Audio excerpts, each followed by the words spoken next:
আসসালামু আলাইকুম প্রিয় শিক্ষার্থীরা, আজকে আমরা নবম দশম শ্রেণীর গণিত বইয়ের তৃতীয় অধ্যায়ের এমসিকিউ টাইপ 10 আলোচনা করব। এটা হচ্ছে আমাদের সরল মুনাফা সংক্রান্ত। তো আমরা যদি এখানে একটু খেয়াল করি, এই জায়গার মধ্যে বলা হচ্ছে বার্ষিক 5% হার মুনাফায় 5,000 টাকার 4 বছরের সরল মুনাফা কত।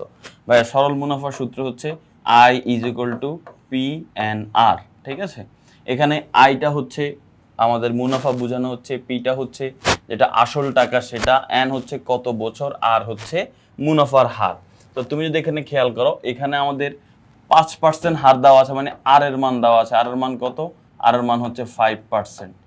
আর তার পরবর্তীতে কত টাকার? 5,000 টাকার, তার মানে আমাদের মেইন টাকা যেটা পি, সেটার মান দেওয়া আছে 5,000। এরপরে হচ্ছে 4 বছর, এন এর মান কত? এন এর মান হচ্ছে 4 বছর। এরপরে হচ্ছে আমাদের বের করতে হবে কি? আমাদের বের করতে হবে সরল মুনাফাটা, আইটা বের করতে হবে। তো দেখো, আই ইকুয়াল পি এর মান বসাই দাও তুমি এখানে 5,000, গুণ এন এর মান বসাই দাও তুমি 4, আর আর 5%। দেখো এখানে 5% থাকতে পারে, শতকরা 5 থাকতে পারে, এর মানই হচ্ছে পার্সেন্টকে ভাঙাইলে 100 দিয়ে ভাগ করতে হয়, 5/100 শেষ। এখন এটাকে ক্যালকুলেট করলে যেটা হবে সেটাই হচ্ছে অ্যান্সার।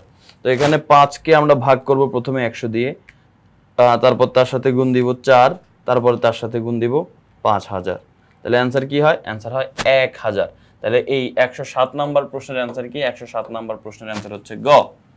সেম ভাবে পরবর্তী প্রশ্নটার দিকে যদি তুমি খেয়াল করো, পরবর্তী প্রশ্নটাও কিন্তু আমাদের একই জিনিসই বলতেছে।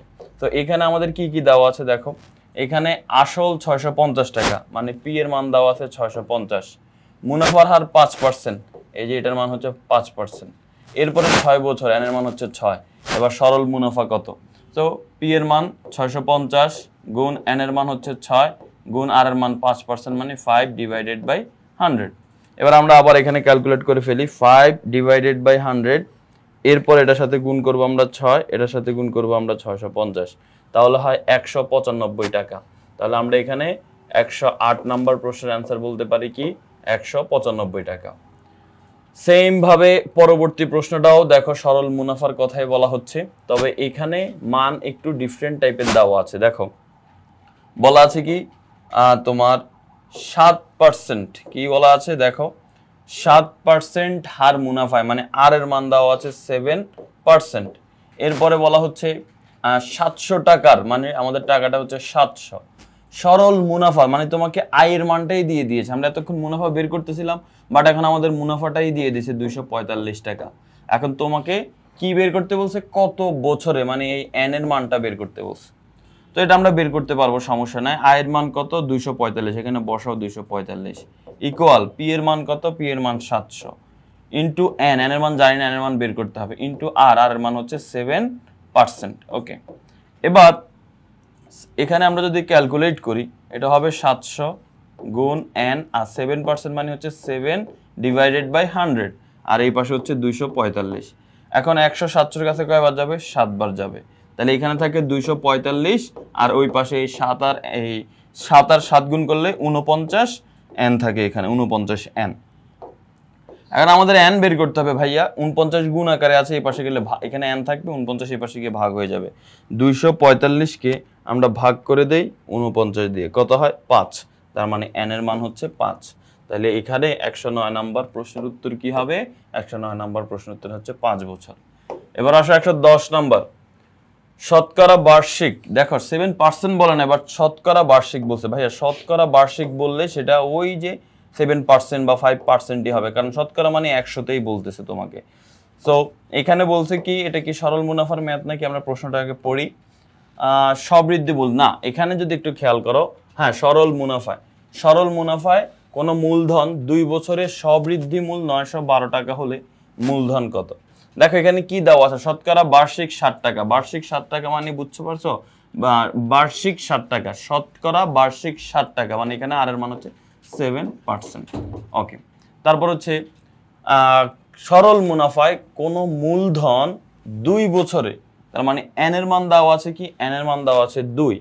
এরপরে দেখো বলা হচ্ছে সবৃদ্ধিমূল। এখন আমাদের বুঝতে হবে সবৃদ্ধিমূল জিনিসটা আসলে কি। সবৃদ্ধিমূল মানে হচ্ছে তোমার আসল টাকা যেটা আর হচ্ছে মুনাফা যেটা, দুইটা একসাথে করলে যত হয় সেটাকে বলবো আমরা স্ববৃদ্ধিমূল। অর্থাৎ মুনাফা আর আসল দুইটা যোগ করলে হচ্ছে আমাদের স্ববৃদ্ধিমূল হয়। তাহলে দেখো স্ববৃদ্ধিমূল মানে কি? স্ববৃদ্ধিমূল এটা মানে হচ্ছে তোমার যে মুনাফাটা আছে আয়, ঠিক আছে, সরল মুনাফাটা আছে সেটা প্লাস তোমার যে আসল টাকাটা আছে পি, সেটা আই প্লাস পি, মুনাফা এবং তোমার আসল টাকা মিলে স্ববৃদ্ধিমূল। এখন তোমাকে স্ববৃদ্ধিমূলটা দিয়ে দিছে, দেখো 2 বছরের স্ববৃদ্ধিমূল 912, এটা মান হচ্ছে 912। এখন আইকে, আই এর সূত্র কি? I is equal to P N R, আইকে আমরা পি এন আর বলতে পারি, ঠিক আছে। আর প্লাস পি এর জায়গায় পি রাখলাম আমরা 912, এখান থেকে যদি পি কমন নেই তাহলে কি হবে? এন আর প্লাস 1। এবার 912 পি ইন্টু এন আর এর মান কত? এন এর মান হচ্ছে 2 বছর, আর আর মানে কি ভাইয়া? আর মানে হচ্ছে তোমার এই যে 7%, অর্থাৎ 7 ডিভাইডেড বাই যে শতকরা বার্ষিক 60 টাকা মানে 7 ডিভাইডেড বাই 100 প্লাস 1। এখন আসো পরবর্তীতে আমরা এখান থেকে পি এর মান এখন নির্ণয় করে ফেলতে পারবো।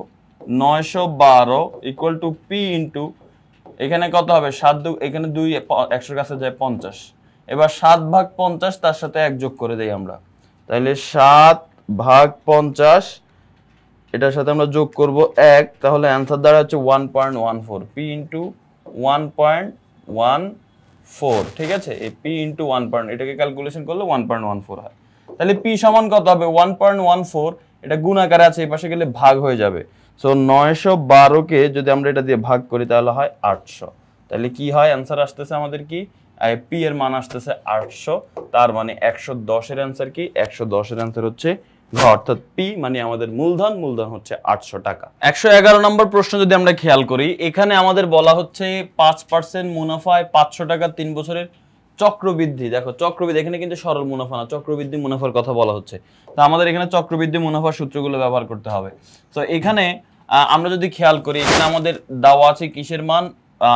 আর এর মান দেওয়া আছে 5%, আর ইকুয়াল টু কি হবে? আর ইকুয়াল টু 5%। তার পরবর্তীতে পি এর মান দেওয়া আছে 500 টাকার, তার মানে পি সমান কত? পি সমান হচ্ছে 500। আর বছর বয়স কত কত সময় লাগবে সেটা দেওয়া আছে, এন এর মান হচ্ছে 3 বছর দেওয়া আছে। এখন আমরা সরল মুনাফার ক্ষেত্রে সূত্র পড়েছি যে আই ইকুয়াল টু হচ্ছে পি এন আর, কিন্তু এখানে সরল মুনাফার কথা বলা হয় না, এখানে চক্রবৃদ্ধি মুনাফার কথা বলা হচ্ছে। আর যদিও চক্রবৃদ্ধি মুনাফা সূত্র ব্যবহার করব, কিন্তু আমাদের বের করতে হবে চক্রবৃদ্ধি মূল কত টাকা আর কি। আমাদের চক্রবৃদ্ধি মূলটা হচ্ছে মোট কত টাকা হবে সেটা আমরা এখন যে সূত্রটা দেখব, সেই সূত্রটা সরাসরি চক্রবৃদ্ধি মুনাফার সূত্র না, চক্রবৃদ্ধির স্ববৃদ্ধি মূলের সূত্র। তো আমরা একটু আগে বলেছিলাম স্ববৃদ্ধি মূল মানে কি? মুনাফার টাকা প্লাস আসল টাকা দুইটাকে যোগ করলে যত হবে সেটা হচ্ছে স্ববৃদ্ধি মূল। এখন চক্রবৃদ্ধির স্ববৃদ্ধি মূলের যে সূত্রটা সেটাকে সি দিয়ে প্রকাশ করে। তো আমরা এখন এটা সূত্রটা দেখব। এটা সূত্র হচ্ছে C equal P into 1 plus R whole to the power N. এখন আমরা মান বসাই দিব এখানে। এই সি মানে কি? চক্রবৃদ্ধির স্ববৃদ্ধিমূল, মুনাফা আসল দুইটা একসাথে। পি এর মান কত? পি এর মান হচ্ছে 500 বসাই দিলাম, ইন্টু 1 প্লাস আর, আর মানে কত? 5%, 5% মানে হচ্ছে 5 ডিভাইডেড বাই 100, এই যে 5 ডিভাইডেড বাই 100, আর পাওয়ার হচ্ছে এন, এন এর মান কত? 3। এবার দেখো 500 ইন্টু এখানে আমরা যদি ক্যালকুলেশন করি, এটা দেখাও একের সাথে 5/100 আমরা হচ্ছে সরাসরি ক্যালকুলেট করে ফেলি, তাহলে আমাদের জন্য সুবিধা। এখানে লসাগু করার দরকার নাই। তুমি 5 ডিভাইডেড বাই 100 এটা করলে হয় 1/20, তার সাথে যোগ করব আমরা 1। এবার এটাকে হচ্ছে আমরা পাওয়ার করে দিব, কত করে দিব? পাওয়ার করে দিব 3।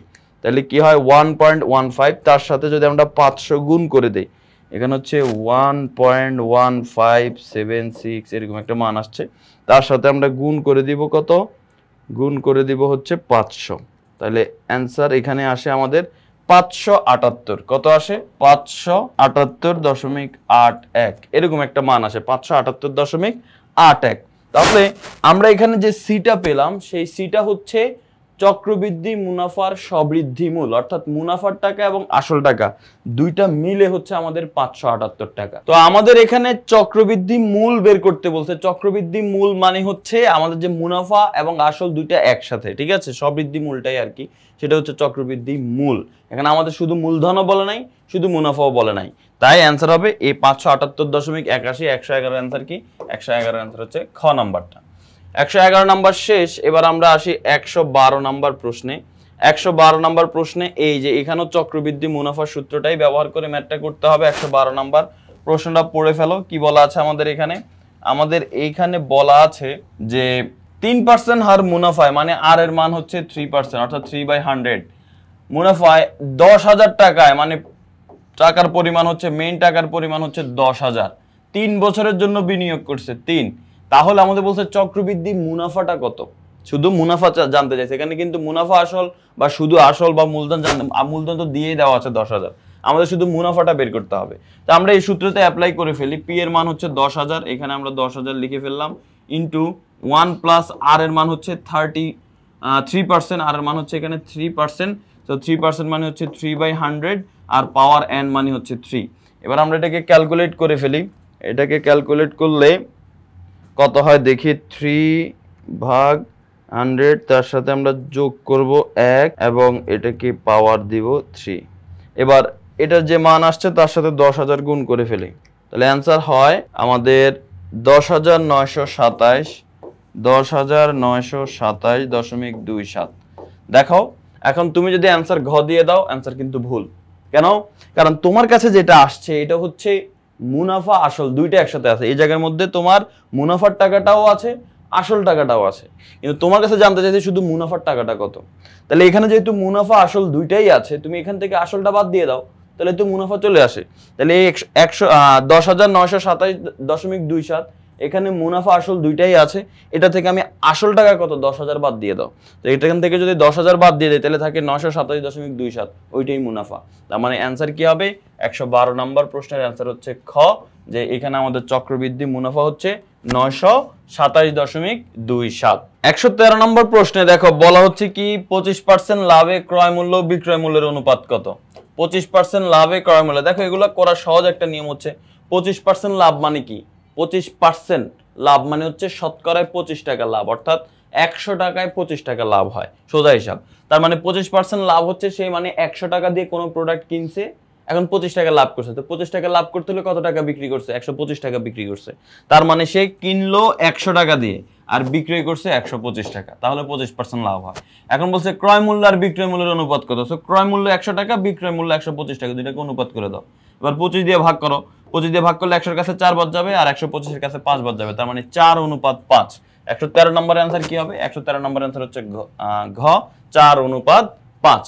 সো এরকম 25% লাভ বললে 100 টাকায় 25 টাকা লাভ ধরবা, 25% লস বললে বা ক্ষতি বললে 100 টাকা 25 টাকা ক্ষতি, মানে সে কিনছে 100 টাকা দিয়ে, বিক্রয় করছে 75 টাকা, তার 25 টাকা ক্ষতি হয়েছে, এটাকে বলে 25% ক্ষতি।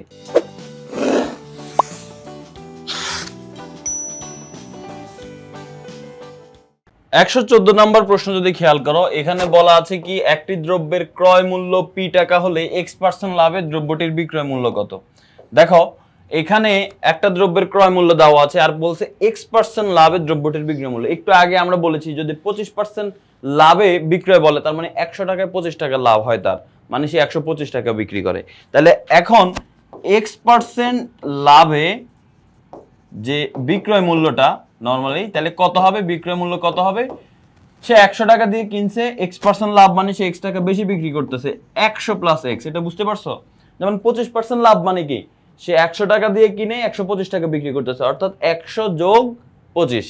তাহলে এখন x% লাভে বিক্রি করতেছে মানে 100 যোগ x, তার মানে সে 100 যোগ x এই টাকায় সে হচ্ছে বিক্রি করতেছে। এখন যদিও ক্রয় মূল্য ছিল, আমরা তো ক্রয় মূল্য 100 ধরে নিচ্ছি, আমরা ক্রয় মূল্য কত ধরে নিচ্ছি? নিজেরা 100 ধরে নিচ্ছি, বাট ক্রয় মূল্য প্রশ্নে বলে দিয়েছে পি, তাহলে পি এর জন্য কত সেটা তুমি নির্ণয় করো। আমরা যদি 100 তে শতকরা হিসাব করি তাহলে সেই ক্ষেত্রে x% লাভ মানে সে 100 যোগ x এত টাকায় হচ্ছে সে বিক্রি করতেছে, তার মানে বিক্রয় মূল্য হচ্ছে তার এত। আচ্ছা, তো ক্রয় মূল্য কত? ক্রয় মূল্য 100। তাহলে এখানে তুমি খেয়াল করো ক্রয় মূল্য তার যদি 100 হয়, 100 হলে বিক্রয় মূল্য কত তার এখানে? বিক্রয় মূল্য হচ্ছে তার 100 যোগ x, তাহলে সে এক্সট্রা x% হচ্ছে লাভ করে, যেহেতু 100 তে হিসাব। এখন ক্রয় মূল্য আমরা ঐকিক নিয়মে করব। ক্রয় মূল্য 1 হলে বিক্রয় মূল্য কত হবে? এই 100 প্লাস x ডিভাইডেড বাই 100, এই 100 ভাগ হয়ে যাবে, এই 100 ভাগ হয়ে যাবে। এখন ক্রয় মূল্য কত বলছে? ক্রয় মূল্য p, তাহলে তুমি p তে হিসাব করো। ক্রয় মূল্য p হলে তাহলে p কি হয়? গুণ হয়ে যায় না এদের সাথে? তাহলে এই 100 প্লাস x ডিভাইডেড বাই 100 এটার সাথে গুণ হয়ে যাবে কি? এটার সাথে গুণ হয়ে যাবে p, শেষ। তাহলে হয়ে যাবে আমাদের অ্যান্সার। তাহলে এটা কোনটা? এটা আমাদের এই যে খ নাম্বারটা। অ্যান্সার কি? অ্যান্সারটা হচ্ছে খ, এই যে p into 100 plus x divided by 100, তার মানে অ্যান্সার হচ্ছে খ। আচ্ছা, তাহলে 114 নাম্বার প্রশ্নটাও আমাদের সমাধান হয়ে গেল। এখন আসো 115 নাম্বার। এখানে একটি বইয়ের মূল্য 30 টাকা বলা আছে। কি? একটি বইয়ের মূল্য, একটি বইয়ের মূল্য 30 টাকা, ভালো কথা। এখন বলা হচ্ছে যে বা এই 30 টাকাটা কি? বা বইটি তৈরিতে ব্যয় হয় 60%, মানে ব্যয়ের তৈরির ব্যয়ের 60%।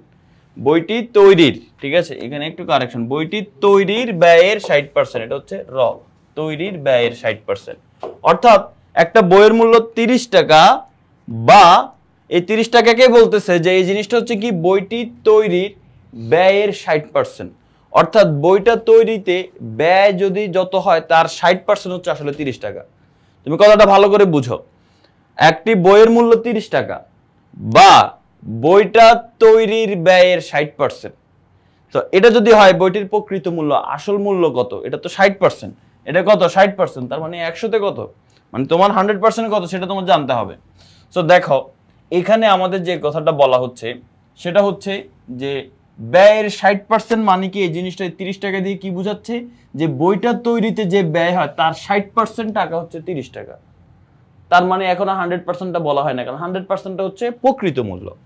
তো ভালো করে খেয়াল করো, বইটি তৈরির ব্যয়ের 60% মানে হচ্ছে তোমার হচ্ছে এখানে 60 টাকার কথা বলা হচ্ছে, যেখানে 100 টাকার মধ্যে এইটা 60% মানে কি? 100তে 60, তার মানে এই যে মূল্যটা এটা হচ্ছে ব্যয়ের 60 টাকা, যেটা 100 টাকার মধ্যে 60 টাকা। আবার বলছে, প্রশ্নটা পড়ো। একটি বইয়ের মূল্য হচ্ছে 30 টাকা বা বইটি তৈরিতে ব্যয়ের, বইটি তৈরির ব্যয়ের 60%। অর্থাৎ বই তৈরি করতে যত টাকা খরচ হয়, মনে করো বই তৈরি করতে 100 টাকা খরচ হয়, সে 100 টাকার 60% মানে হচ্ছে 60 টাকা। তার মানে এই 30 দিয়ে কি বোঝাচ্ছে? বইটা তৈরি করতে যত খরচ হয় তার 60% টাকা হচ্ছে 30 টাকা। এই যে এই অংশটা বায়ের আগের অংশ আর শেষের অংশ সেম, বা বলছে মানে এটা আর এটা সেম কথা বুঝাচ্ছে। দেখো 60, তার মানে আমরা এখন বলতে পারি তার মানে 60 টাকা হচ্ছে তৈরির ব্যয়ের মূল্য হলে মেইন টাকা কত ছিল? প্রকৃত মূল্য 100 টাকা ছিল, আর ব্যয়ের 60%। এখন 1 টাকা হলে আমাদের কত হবে? উপরে থাকবে 100, নিচে হবে 60। আর আমাদের বইয়ের মূল্য বলে দিয়েছিল কত? 30, তার মানে 30 হলে এখন আমাদের প্রকৃত মূল্যটা কত হবে? 100 গুণ 30, আর নিচে হচ্ছে কত? 60। এই শূন্য শূন্য কাটা যাবে, 3 দুগুণে 6, 2 100 কাছে 50 বাদ যাবে। তার মানে অ্যান্সার কি? 115 নাম্বার অ্যান্সার হচ্ছে ক, প্রকৃত মূল্য হচ্ছে 50 টাকা। 116 নম্বরে দেখো বলা হচ্ছে একটি কলম প্রকৃত মূল্যের 20% কমিশনে 48 টাকায় ক্রয় করা হলো। মনে করো একটা কলমের দাম যত, তার 20% ডিসকাউন্ট বা কমিশনে সে কিনছে। সো কত দিয়ে কিনছে? 48। তার মানে 20% ডিসকাউন্ট দেওয়ার পর তার টাকা হয়েছে কত? 48। তাহলে 20% যদি ডিসকাউন্ট না দিত তাহলে কলমের আসল অরিজিনাল মূল্যটা কত ছিল? 20% ডিসকাউন্ট দেওয়ার পরেই তো 48 টাকা হয়েছে, কিন্তু যদি 20% ডিসকাউন্ট না দিত তাহলে তো অরিজিনাল মূল্যটা থাকতো। সেটা কত? সেটাই জানতে যাচ্ছে, কলমের প্রকৃত মূল্য কত। আচ্ছা 20% ডিসকাউন্ট মানে কি? 100তে 20 টাকা করে তোমাকে ছাড় দিতেছে। 100তে 20 টাকা ছাড় দিতেছে মানে কি? 100 টাকার একটা জিনিস তোমাকে 80 টাকায় বিক্রি করতেছে। তার মানে তোমাকে 80 টাকায় কোনো জিনিস বিক্রি করতেছে যেটার দাম, আসল দাম ছিল 100 টাকা। এটাকে বোঝায় 20% কমিশন। তাহলে 80 টাকায় বিক্রি করতেছে, যেটার প্রকৃত মূল্য ছিল কত? প্রকৃত মূল্য ছিল 100। তাহলে 1 টাকায় বিক্রি করলে সেটার প্রকৃত মূল্য কি হবে? এই 100 নিচে হয়ে যাবে 80। তা এখন বিক্রি করছে আসলে কত টাকায়? 48। তার মানে 48 টাকায় বিক্রি করলে প্রকৃত মূল্য কত হবে? 100 গুণ 48, আর নিচে হচ্ছে 80। এখন ক্যালকুলেট করো, এই শূন্য শূন্য কাটা যায়, 8 48-এর কাছে কয় বার যাবে? 6 বার যাবে। এবার এই 6-এর সাথে 10 গুণ করলে কত হয়? 60।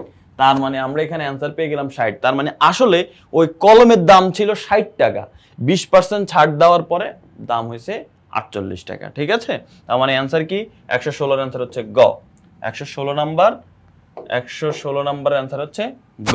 আসো এবার 117 নাম্বার আমরা আলোচনা করি। 117 নাম্বারটা যদি আমরা খেয়াল করি, এখানে বলা হচ্ছে এ একটি কাজ এক্স দিনে করতে পারে, বি ওই কাজটাই ওই একটা কাজই ওয়াই দিনে করতে পারে, তারা একত্রে কত দিনে কাজটা শেষ করতে পারে? দেখো এই একটা কাজ এক্স দিনে করতে পারে, এর মানে হচ্ছে এক্স দিনে এ যে এই কাজ করতে পারে কয়টা? একটি, মানে একটা মানে পুরো সম্পূর্ণ অংশ, যেহেতু একটা কাজ পুরোটা তার মানে এটাকে এক অংশ আমরা ধরে নিলাম, পুরো এক অংশ কাজ করতে পারে। এবার একদিনে কত করতে পারে? এক্স একদিনে কত করতে পারে? এক্স একদিনে করতে পারবে কি 1/x অংশ, ঠিক আছে? তাহলে এক্স এই যে এ একদিনে করতে পারে 1/x অংশ কাজ। ওকে, সেম ভাবে বি এর ক্ষেত্রেও বি করে ওয়াই দিনে, তার মানে ওয়াই দিনে বি একটি কাজ করে এক অংশ, ঠিক আছে? বা বি ওয়াই দিনে করে একটি কাজ, ঠিক আছে? একটি কাজ। তো এখন অতএব এই একদিনে করে কত? একদিনে করে এই ওয়াইটা ভাগ হয়ে যাবে 1/y। তো এখন একদিনে এক্স এই যে এ সে একদিনে করে 1/x আর বি সে একদিনে করে 1/y, তাহলে দুইজনের কাজ হচ্ছে আমরা যোগ করে দেই, ঠিক আছে? তাহলে এ করে 1/x, বি করে 1/y। এখন যদি যোগ করি এখানে লসাগু কত হবে? x আর y লসাগু হবে xy। এবার লসাগুকে হর দিয়ে ভাগ, xy কে x দিয়ে ভাগ করলে হবে y, xy কে y দিয়ে ভাগ করলে হবে x। তার মানে এটাকে সাজায় লিখলে হবে উপরে হচ্ছে y + x মানে x + y আর নিচে হচ্ছে xy। এইটা হচ্ছে কি দুইজনের একত্রে। এখন কত দিনে শেষ করতে পারবে এখানে খেয়াল করো, এটা কিসের হিসাব? এটা হচ্ছে তোমার একদিনের হিসাব। কিভাবে? কারণ এখানে 1/x এটা হচ্ছে এর একদিনের কাজ, এরপর হচ্ছে 1/y এটা হচ্ছে বি এর একদিনের কাজ। তো দুইটাকে যোগ করলাম, তার মানে দুইজনের একদিনের কাজ হচ্ছে এটা। এখন কাজটা শেষ করতে কতদিন লাগবে? ঠিক আছে, তো কতদিন লাগবে কাজটা শেষ করতে? তা আমরা এটা যদি করতে যাই তাহলে এটা আমরা কিভাবে করতে পারি? দেখো এখানে টোটাল কতদিন লাগবে তারা যদি একত্রে কাজ করে, ঠিক আছে? একত্রে কাজ করলে কতদিন লাগবে সেটা আমাদের বের করতে হবে। তো এখন এই জায়গার মধ্যে এই যে কাজটা x + y/xy, ঠিক আছে? এই কাজটা দুইজনে ইন্ডিভিজুয়ালি এতদিন লাগে হচ্ছে একটা অংশ কাজ শেষ করতে, ঠিক আছে? তো এখন আমাদের বের করতে বলছে তারা একত্রে কত দিন। তো এখানে জাস্ট এটাকে উল্টাই দিতে হবে, অতএব একে মানে তারা এক অংশ কাজ শেষ করতে পারবে, ঠিক আছে? তারা এতটুকু কি করে? কাজ করে। এটা হচ্ছে কি তাদের টোটাল কাজ, ঠিক আছে? তো টোটাল কাজ, এখন তারা একটা কাজ সম্পূর্ণ শেষ করবে কতদিন? একটু ভালো করে খেয়াল করো, এখানে x/y এই যে 1/x আর 1/y এটা কিসের কি ছিল? এই যে দেখো তারা x দিনে শেষ করে এক অংশ কাজ, তার মানে একটা কাজের অংশ হচ্ছে এক। এখন একদিনে শেষ করে 1/x অংশ, ঠিক আছে? একদিনে তারা শেষ করতে পারে কি? এই যে x একদিনে শেষ করে এতটুক, y একদিনে শেষ করে এতটুক। সো দুইজনের কাজ যদি আমরা যোগ করি তাহলে তারা কাজ শেষ করে এতটুক। এটা হচ্ছে কি দুইজনের একত্রে কাজ x + y/xy। তো x + y/xy এই দুইটা আমরা যদি হিসাব করি তাদের এখন এক অংশ কাজ। এখন এক অংশ মানে পুরাটা, এক বলতে আমরা পুরাটা বোঝাচ্ছি, পুরা কাজটা শেষ করতে তাদের কতদিন লাগবে? লাগবে হচ্ছে এই উপরে থাকবে 1 আর এই যেটা সেটা ভাগ হয়ে যাবে x + y/xy, এটা ভাগ হয়ে যাবে। এবার লব 1 এর জায়গায় 1 থাকবে, এই ভাগ চিহ্নকে গুণ চিহ্ন দিলে এটা উল্টে যাবে, xy উপরে চলে যাবে আর x + y নিচে চলে আসবে। 1 এর সাথে এটা গুণ দিলে এটাই হবে xy/x + y। তার মানে অ্যানসার কি? অ্যানসার হচ্ছে এই যে ঘ নাম্বারটা। সো প্রথমেই দেখো এখানে কি করতে হবে, তোমাকে আগে দেখতে হবে x এখানে একটা কাজ করে x দিনে। এখন তোমাকে বের করতে হবে সে একদিনে কত করে। একদিনে করে 1/x, একদিনে করে সে কি 1/x অংশ, বি করে 1/y অংশ। এখন দুইটাকে আমরা যোগ করে দিলাম, ঠিক আছে? দুইটাকে যোগ করলে হয় x + y/xy। সো এখন এ এতটুক কাজ করে তারা একদিনে। এখন পুরা কাজটা করতে, পুরা কাজ বলতে এক দিয়ে আমরা সম্পূর্ণ অংশ, এক দিয়ে পুরো সম্পূর্ণ অংশ বোঝানো হচ্ছে, তাহলে পুরো একটা কাজ শেষ করতে তাদের কতদিন লাগবে? এই 1 ভাগ এই তাদের এই কাজের সংখ্যা। এখন এটাকে আমরা ক্যালকুলেশন করলে xy/x + y হয়, তাহলে এটা আমাদের শেষ। এবার আসো 118 নাম্বার এই টাইপের সর্বশেষ প্রশ্ন, যেটা একটি নৌকা দাঁড়াবে স্রোতের অনুকূলে 15 কিলোমিটার এবং স্রোতের প্রতিকূলে 5 ঘন্টায় 25 কিলোমিটার যায়, স্রোতের বেগ ঘন্টায় কত কিলোমিটার ছিল? দেখো স্রোতের অনুকূলে মানে কি? স্রোত যেদিকে যাচ্ছে দাঁড় বেয়ে সে নৌকা ওইদিকে চালাচ্ছে। তো স্রোত যেদিকে যাচ্ছে তুমি যদি নৌকা ওইদিকে চালাও তাহলে কিন্তু নৌকা অনেক দ্রুত চলবে, তোমার কষ্ট কম হবে। তো যাই হোক, এখন আমরা ধরে নিলাম যে স্রোতের যে বেগ এটাকে আমরা ধরে নিলাম যে হচ্ছে ইউ, আর নৌকার যে বেগটা, নৌকার বেগ সেটার মান ধরে নিলাম আমরা মনে করো ভি। এখন খেয়াল করো, স্রোতের অনুকূলে যায় 15 কিলোমিটার। স্রোতের অনুকূলে মানে কি, তুমি নৌকা চালাইতেছো ভি বেগে, মনে করো 5 কিলোমিটার বেগে, তার মানে তুমি ঘন্টায় 5 কিলোমিটার যাবা। কিন্তু যদি স্রোত থাকে তাহলে কিন্তু তুমি আরো বেশি যাবা, কারণ স্রোত তোমাকে অনেক দূর নিয়ে যাবে। তো এই ক্ষেত্রে যদি স্রোতের অনুকূল বলে তাহলে সেই ক্ষেত্রে নৌকার বেগের সাথে স্রোতের বেগটাও যোগ হবে। বুঝো নাই? মনে করো তুমি এমন ভাবে নৌকা চালাইতেছো যেটা 2 মিনিটে তোমার 1 কিলোমিটার সামনে যাবে, 2 মিনিটে মনে করো যে 100 মিটার সামনে যাবে, মানে তুমি নৌকাটা যেভাবে চালাইতেছো 2 মিনিটে 100 মিটার সামনে যাবে। এখন যদি এমন হয় স্রোত তুমি যেদিকে যাচ্ছ স্রোত ওই দিকে যাচ্ছে, তাহলে কিন্তু আরো বেশি যাবে। তো তার মানে অনুকূলে বললে বেশি হয়, তার মানে অনুকূলে যেহেতু বলছে যে দাঁড় বেয়ে স্রোতের অনুকূলে যায়, তার মানে অনুকূলে মানে হচ্ছে ইউ প্লাস ভি, অর্থাৎ তোমার স্রোতের বেগের সাথে তোমার নৌকার বেগ দুইটাই যোগ করতে হবে। ইউ প্লাস ভি না দিয়ে আমরা ভি প্লাস ইউ দিই। এই ভি হচ্ছে তোমার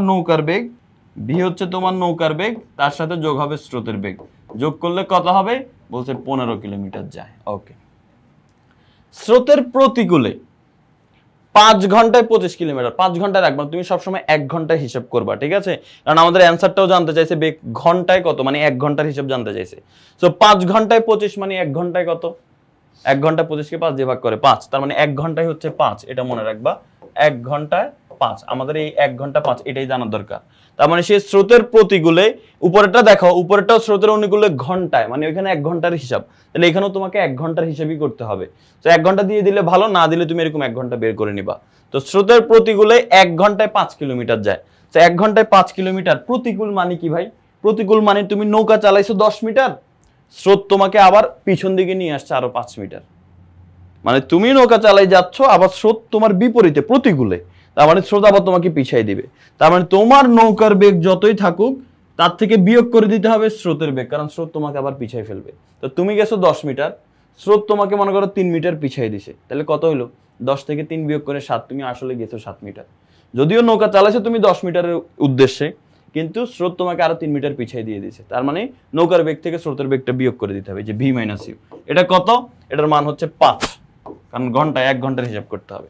এখন তোমাকে বলছে স্রোতের বেগ ঘন্টায় কত? স্রোতের বেগ মানে ইউ, তোমাকে ইউটা বের করতে হবে। তো ইউ আমরা বের করতে পারবো কিভাবে? তুমি এখানে এই দুইটা যোগ করে ফেলো, এই দুইটা সমীকরণকে যোগ করে ফেলো। যোগ করলে ভি আর বি যোগ করলে হবে 2v plus you minus you কাটাকাটি চলে যায়, 15 আর 5 যোগ করলে হবে 20। তাহলে ভি সমান কত? ভি সমান হচ্ছে 10। ভি সমান কত? ভি এর মান হচ্ছে 10। তো ভি তো হচ্ছে নৌকার বেগ বা দাঁড়ের বেগ, সেটা হচ্ছে 10, কিন্তু আমার কাছে নৌকার বেগ জানতে চায় না, আমার কাছে স্রোতের বেগ জানতে চাইছে। তো এই ভি এর মানটা তুমি 1 নঙ্গে বসাই দাও। 1 নংটা কি? ভি প্লাস ইউ সমান 15, ভি এর মান 10 বসাই দাও, 10 যোগ ইউ সমান 15, আর ইউ এর মান কত হবে? 10 ওই পাশে গিয়ে বিয়োগ হয়ে যাবে, 15 বিয়োগ 10, তাহলে হয় 5। তার মানে ইউ এর মান হচ্ছে 5। তার মানে স্রোতের বেগ ঘন্টায় কত ছিল? স্রোতের বেগ আমাদের হচ্ছে ঘন্টা ছিল কত? 5। তার মানে 5 কিলোমিটার। 10 থেকে 15 থেকে 10 বিয়োগ করলে হবে 5। অপশন হচ্ছে গ। গ নাম্বারটা হচ্ছে আমাদের রাইট অ্যান্সার। 118 অ্যান্সার হচ্ছে গ। তো এরই মাধ্যমে আমরা আমাদের এই টাইপটা সমাধান করে ফেললাম। আশা করি সবাই বুঝতে পেরেছো। এর পরবর্তীতে আমরা এই অধ্যায়ের শেষ টাইপটা নিয়ে আলোচনা করব। সবাই ভালো থাকো। আল্লাহ হাফেজ। আসসালামু আলাইকুম।